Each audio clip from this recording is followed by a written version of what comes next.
বিনিয়োগ সম্মেলনে BIDA chairman Ashiq চৌধুরীর প্রেজেন্টেশনের প্রশংসা লোকের মুখে মুখে। কোনো রাজনৈতিক দল যদি আজকে ক্ষমতায় থাকতো তাহলে কি এমন প্রেজেন্টেশন আমরা দেখতে পেতাম? মানে রাজনৈতিক সরকারের নিয়োগ কি কখনো এমন হয়? আপনাকে অসংখ্য ধন্যবাদ।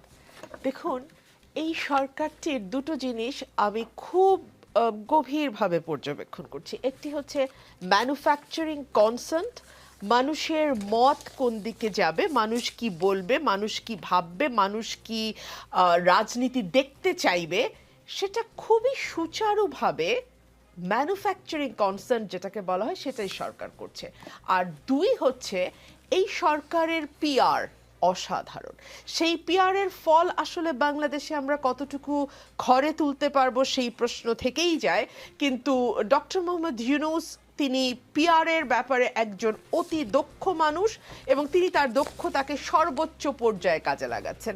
ধরুন, যেই ব্যক্তিটি বাংলাদেশে একটি অন্তর্বর্তীকালীন সরকারের প্রধান হিসেবে এসছে, আমরা যার মুখে বারবার শুনেছি তিনি রাজনীতি করতে চান না, রাজনীতির ব্যাপারে তার বিন্দুমাত্র আগ্রহ নেই, তিনি যখন ঈদের পরে হাত মেলান, ঈদের দিন সকালবেলা, তখন 5 বছর 5 বছর 3 বছর 3 বছর রব ওঠে। এবং তার আগে থেকেই কিন্তু সোশ্যাল মিডিয়াতে এক ধরনের ইঙ্গিত আমরা পাই যখন সার্জিস আলম বলে আপনাকে আমরা আসলে নির্বাচিত সরকারের প্রধানমন্ত্রী হিসেবে আমার চিরজীবনের স্বপ্ন 5 বছর যদি আপনাকে পেতাম। ওই যে একটা ইন্ডিকেশন, সেই ইন্ডিকেশনটা কিন্তু এখন ধীরে ধীরে বাড়ছে এবং এটি বাড়তেই থাকবে বলে আমরা মনে করছি। দেখুন, আমাদের বিনিয়োগ একটু মাঝখানে একটা প্রশ্ন করি, মানুষ কি চায়, মানুষ কি শুনতে চায়, দেখতে চায়, এটা যদি সরকার বুঝে এবং সেই অনুযায়ী কাজ করে এতে সমস্যার কি আছে? কাজ যদি করে কোনো সমস্যা নাই, কিন্তু মুশকিল হচ্ছে আপনি যদি একটা গল্প আসলে না বলেই পারছি না, আমি একটু সময় দেন আমাকে। একজন ভদ্রলোক বিয়ের পর দিন ডিভোর্স দিলেন তার ওয়াইফকে, এটা সত্য ঘটনা। তার ওয়াইফ মানে খুবই upset and depressed and she was like, এটা তুমি কেন করলে?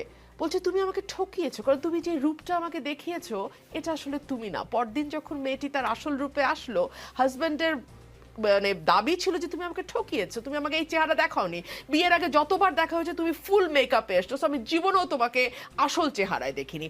সো কাজ যদি ইমপ্লিমেন্টেড হয় কোনো অসুবিধা নাই, কিন্তু তারপরেও নিকোল একটা অসুবিধা আছে।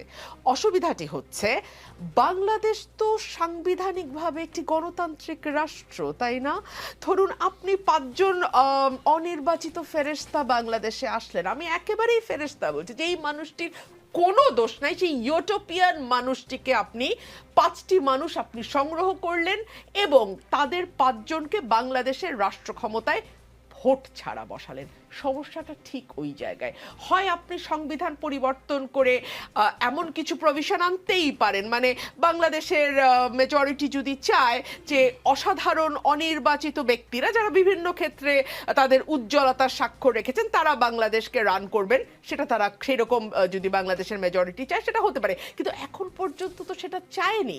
আর দুই হচ্ছে, যারা চমৎকার প্রেজেন্টেশন দিচ্ছেন, যারা চমৎকার কথা বলছেন, যারা চমৎকার বক্তৃতা করছেন, বক্তৃতা করার ফাঁকে চোখের পানিও ফেলছেন ঠিক এনি আদার পলিটিশিয়ানের মতোই, তারা যদি মনে করে যে তাদের দক্ষতা, যোগ্যতা, জনপ্রিয়তা অনেক বেশি, তাহলে কেন তারা নির্বাচনে আসছেন না? মানে নির্বাচনে করে তো আপনি আসলে অন্য কোনো গ্রহে যাবেন না, ঠিক যেই গদিটিতে আপনি বসে আছেন মানুষ যদি আপনাকে ভোট দেয় আপনি ঠিক সেই গদিটিতেই বসবেন। সো আমার তো মনে হয় যে নির্বাচনে